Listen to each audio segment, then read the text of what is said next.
ఈరోజు Vishnu సహస్రనామంలో job related ఒక powerful శ్లోక చెప్తా.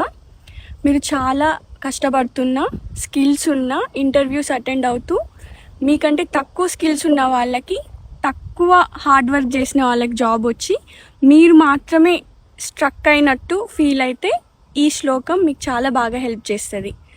వ్యవసాయో వ్యవస్థానః సంస్థానః స్థానదో ధ్రువః పరర్ధిః పరమస్పష్టః తుష్టః పుష్టశుభేక్షణః. వ్యవసాయః వ్యవస్థానః సంస్థానః స్థానదః ధ్రువః పరర్ధిః పరమస్పష్టః తుష్టః పుష్టః శుభేక్షణః. దీని అర్థం నేను కింద డిస్క్రిప్షన్లో పెడతా. ఇది 108 సార్లు రోజు చదువుకోవాలి. నేను 10 ఇయర్స్గా ఐటీలో వర్క్ చేస్తున్నా. 5 డిఫరెంట్ బిగ్ కంపెనీస్లో వర్క్ చేశా. ప్రస్తుతం స్వీడన్లో వరల్డ్స్ లార్జెస్ట్ ఫ్లైట్ ట్రావెల్ ఏజెన్సీలో సాఫ్ట్వేర్ టెస్టర్గా వర్క్ చేస్తున్నా. నాకు విష్ణు సహస్రనామాలు ఈ శ్లోకం చాలా బాగా హెల్ప్ చేసింది. మీకు కూడా మంచి కంపెనీలో మంచి శాలరీతో మంచి జాబ్ వస్తుంది. Wish you all the best.